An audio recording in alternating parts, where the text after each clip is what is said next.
All right, so I have the blessing today of welcoming Reverend Robin Volker from Blairsville, Georgia, to give a wonderful talk on the daily practices of the mystics. And I'm just going to share a little bit about Reverend Robin so that you have a better sense of who is joining us today. So, Reverend Robin Volker has served in some professional capacity in Unity churches since 1998. She has served as a Unity minister of Delaware, Ohio, and Unity of Gainesville, Georgia. She currently mentors two churches without ministers as a consultant within Unity, and Reverend Robin lives in North Georgia mountains in southern USA. Reverend Robin is an ordained Unity minister and certified life coach. So if you ever want some life coaching, she's a great person to go to. She has served as senior minister of Unity churches as in Ohio and Georgia, as mentioned, and she's previously served on the Great Lakes Regional Board of Trustees, and she's currently serving on the Southeast Unity Regional Board. She's in semi-retirement, and she teaches Unity classes and is a regular guest speaker, like here. She provides life coaching for those wishing to make changes in their lives. And Robin lives with her wonderful husband, Rick, that we have met, Ann and I, and spent time in their beautiful home. So, welcome, Reverend Robin. Hello, hello. It is so great to be with my Canadian friends all the way up there north. Hello, thank you for having me back. It's such a pleasure. I love your online service. I absolutely love it, and it's so well put together. Thank you so much for having me here. So today I want to talk about the journey, the daily practices for us to step out of the ordinary and step into the extraordinary and see if we can up level who we are, how we express, and be a little mystical about that experience.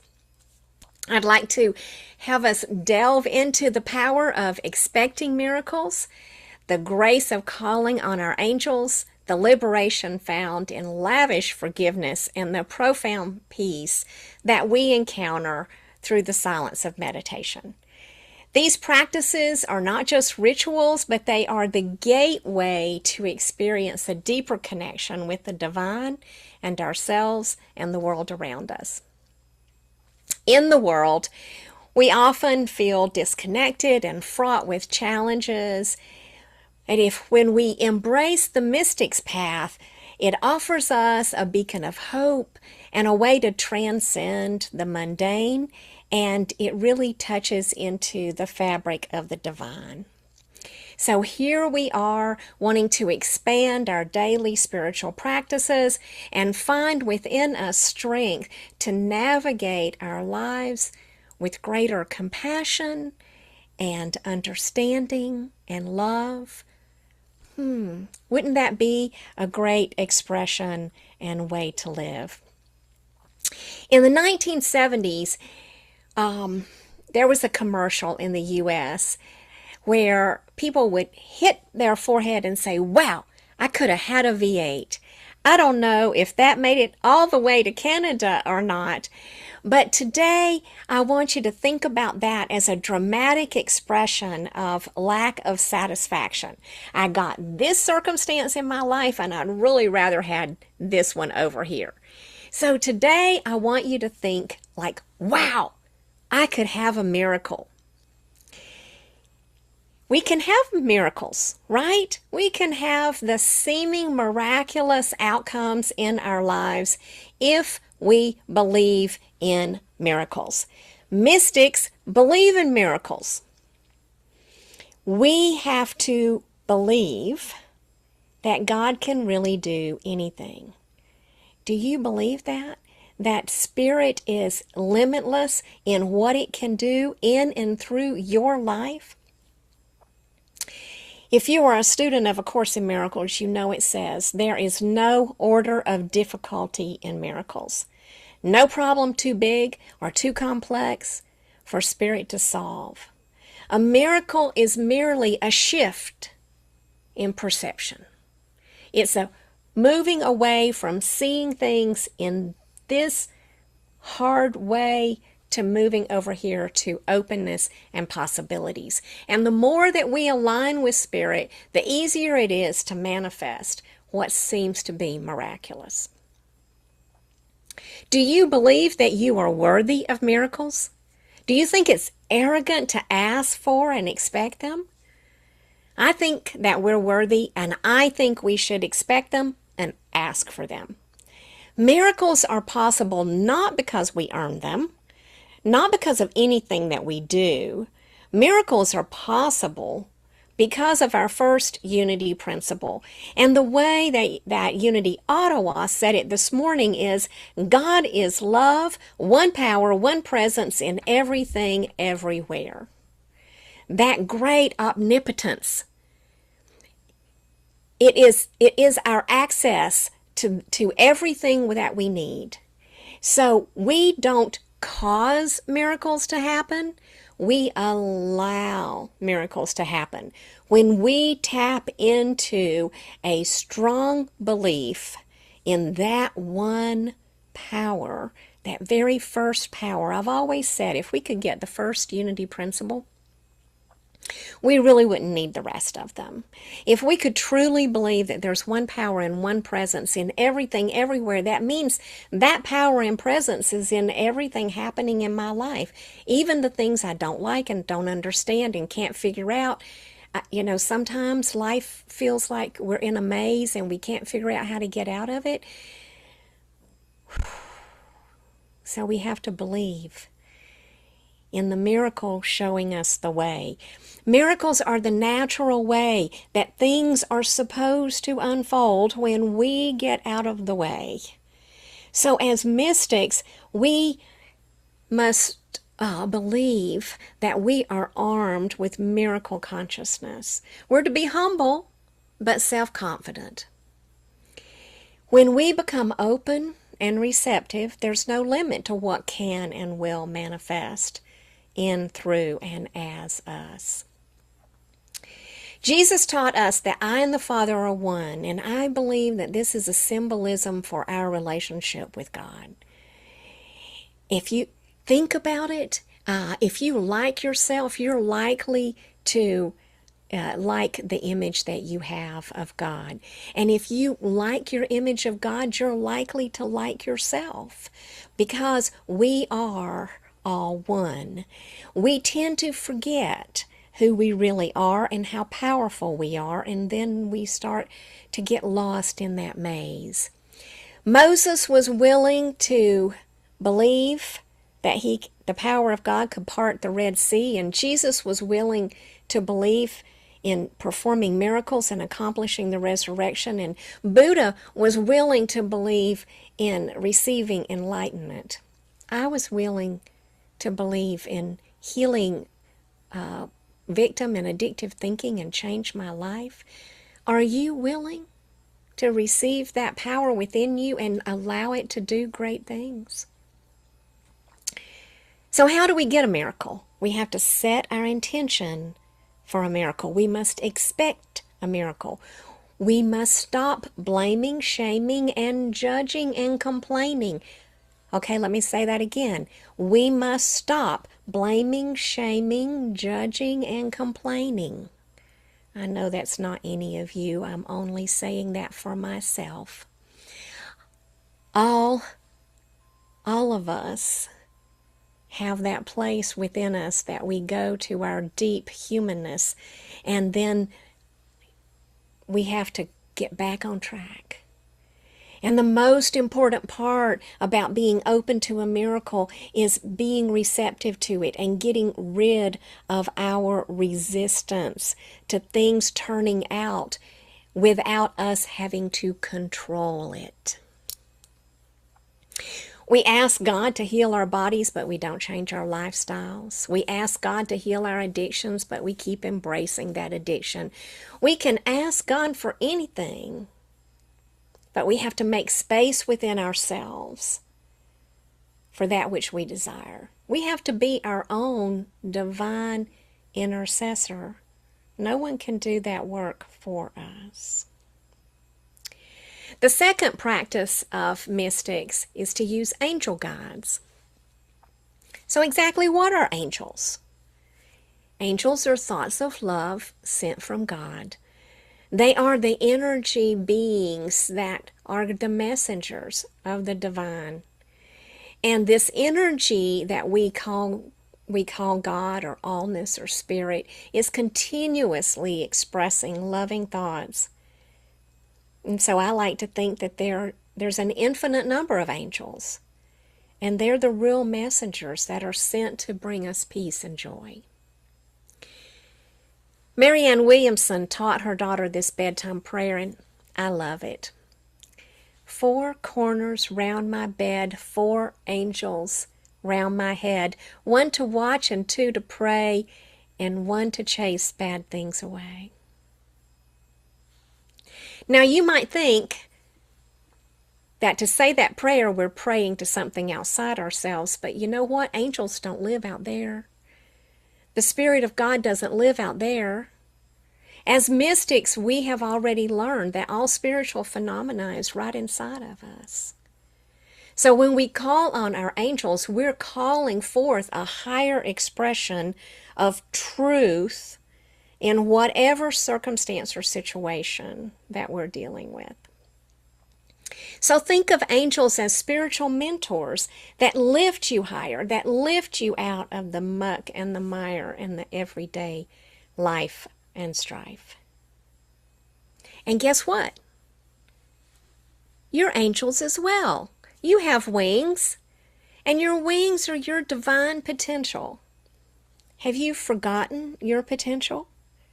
So if you can easily get to your chat right now, just chat a message out to the group. You are such an angel. And if you're alone, just touch your hand over your heart and say, I'm an angel. I'm an angel. Yes, you are. So as angels, we must show up in our full regalia. No waiting for the right relationship or the right job or the right money in our bank account, or to lose those 20 pounds so we'll look better in our wings, or to win the lottery like someone in the state of Georgia did 2 nights ago, $1 billion. Wow, we don't have to wait for that. We're angels right now, and we show up armed with these divine wings that allow us to love and serve others in circumstances that they may not understand. And I want to express to you that no matter what the suffering of the past was, no matter the heartbreak or the bankruptcy or the abuse or the addiction or the bad choices or the sickness or the disease, no matter what, that was then. And now you're open to a newness of spirit coming forth. You as the butterfly emerging from the chrysalis. And as the mystic, you rise above and fly over the battlefields of those previous inner wars and scars. And right now, today, you choose to live out your divinity.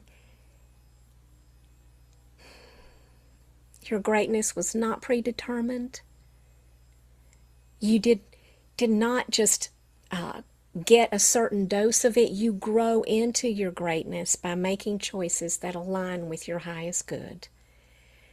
So it's not always easy to wear your angel wings. So we continue to pray. 4 corners round my bed, 4 angels around my head, 1 to watch and 2 to pray, and 1 to chase bad things away. 1 angel to watch. May Spirit watch my thoughts and guard the door of my mind. And 2 to pray. May I always be connected to Source and have a backup connection in case the power goes out. And an angel to chase bad things away.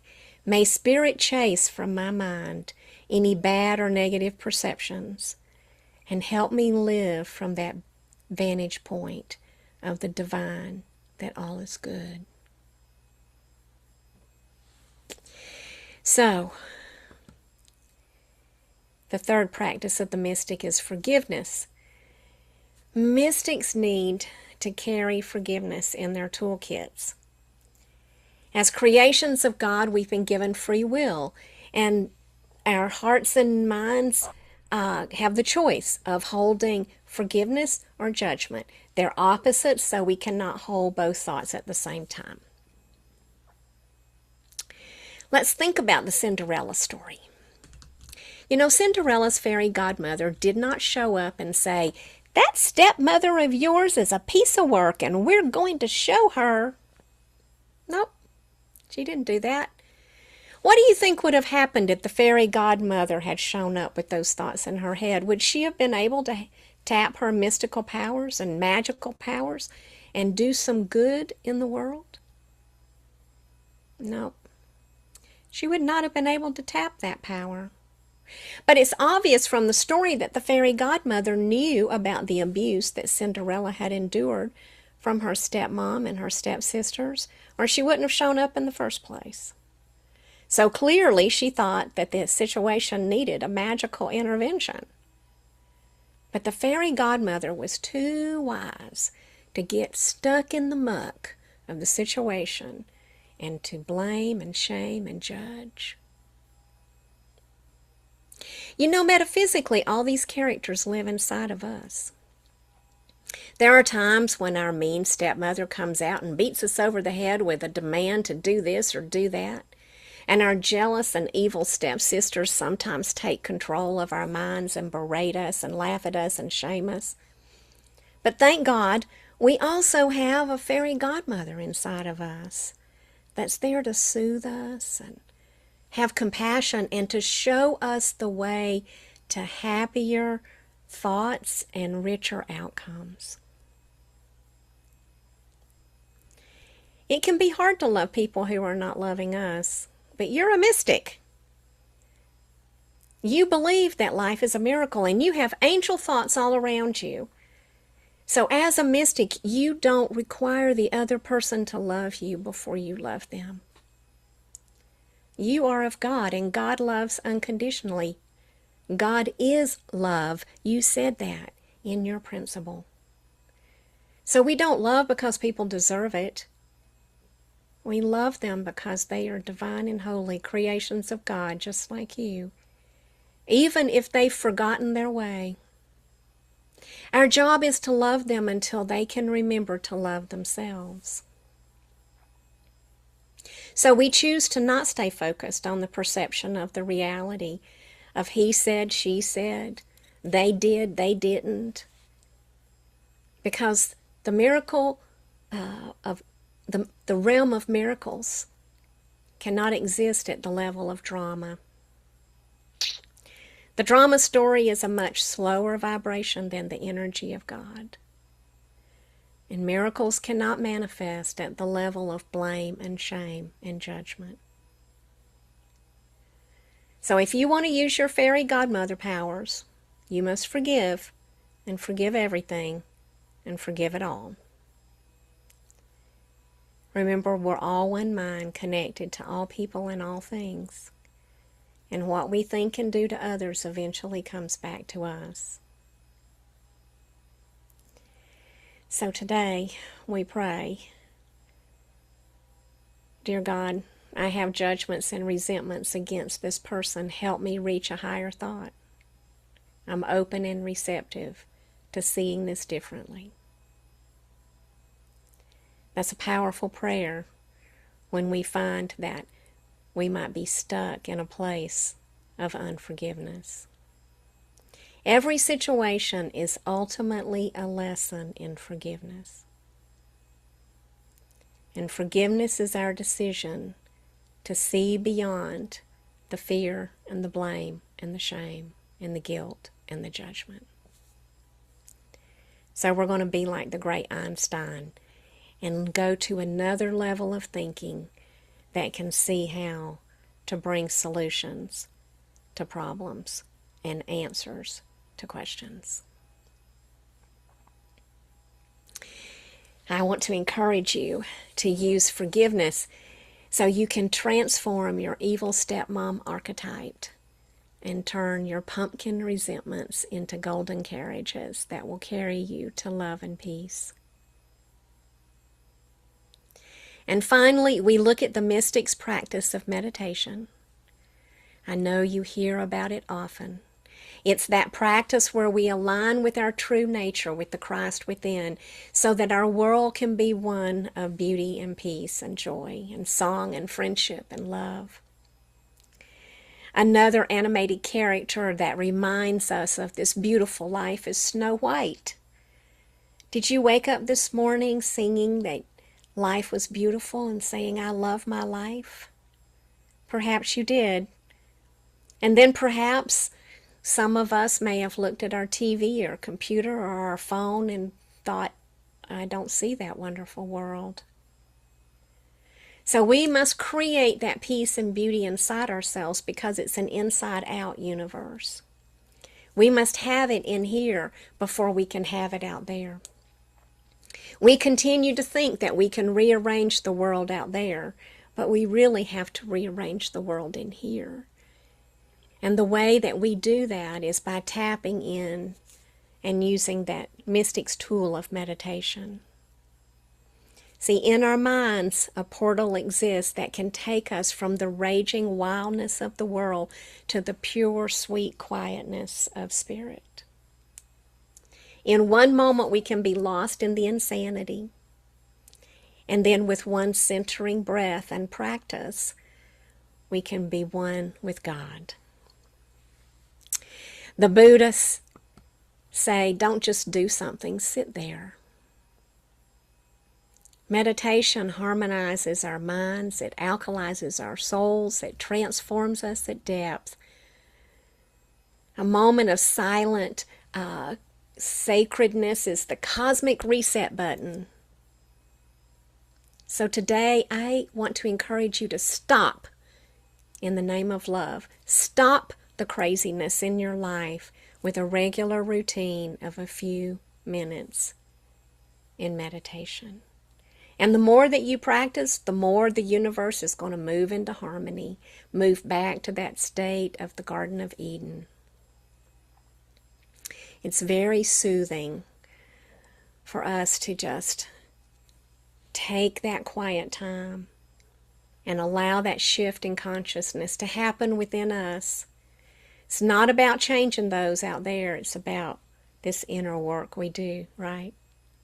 Another quote from A Course in Miracles, it says, if you connect with Spirit for only 5 minutes, 1,000 souls are saved. Only 5 minutes can create a huge shift on the planet.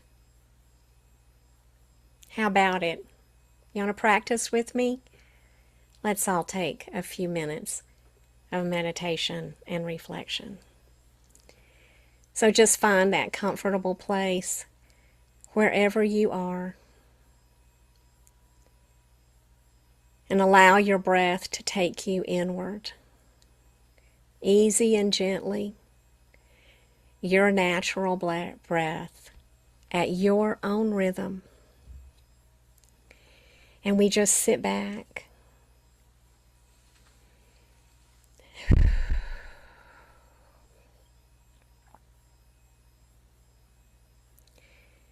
And as we turn within and shut our outer eyes and allow the world outside of ourselves to move into the faded distance, it is this moment that's important. In this now moment, we allow ourselves to expect miracles in our lives. For each prayer request that was expressed through the chat or held in consciousness, we expect a miracle in that situation. We expect a higher, more divine outworking than the direction it appears to be headed. We release attachment to thinking that we know how things must turn out. We want to lift higher, see things brighter, be more open and receptive.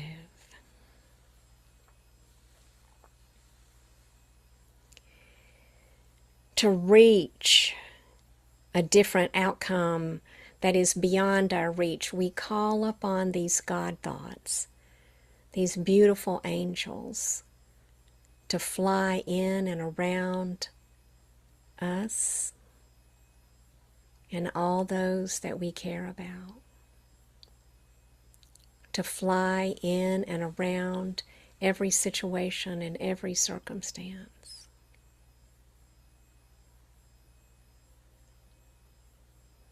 And we just see those angels flying around, maybe even as blue butterflies,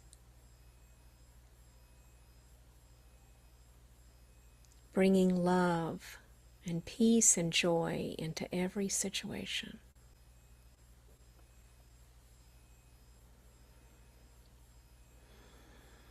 And anywhere we doubt or have a block, we bring forth the practice of forgiveness. We want to forgive quickly, forgive lavishly, because resentments block God's good from flowing openly into our lives. It's the kink in the hose that keeps us from being able to water the garden of our lives. So if there's any place in you that needs to be soothed with forgiveness, just do that now. And if there's a situation that you don't feel that you can forgive, or a person that you feel you can't forgive, just ask God to help you with that.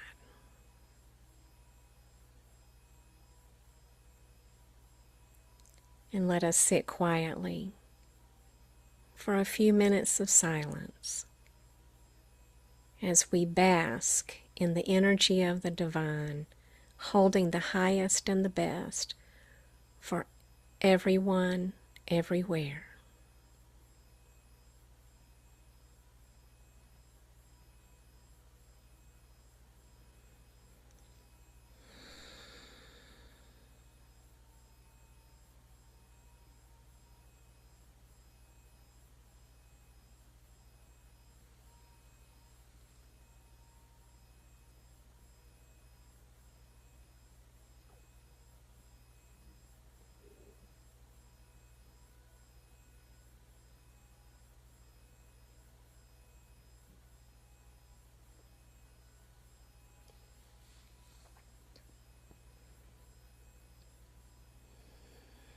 And with the next breath, just allow your attention to come back into your physical space.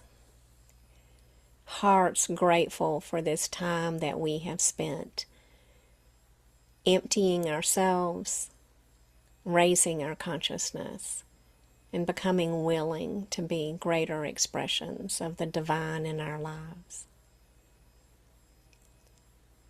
And with this breath, we say, thank you. I accept. I am willing. I am grateful.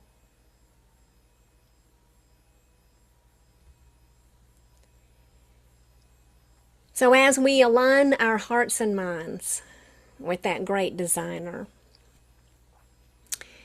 we know for sure that we will have less problems and difficulties in our lives.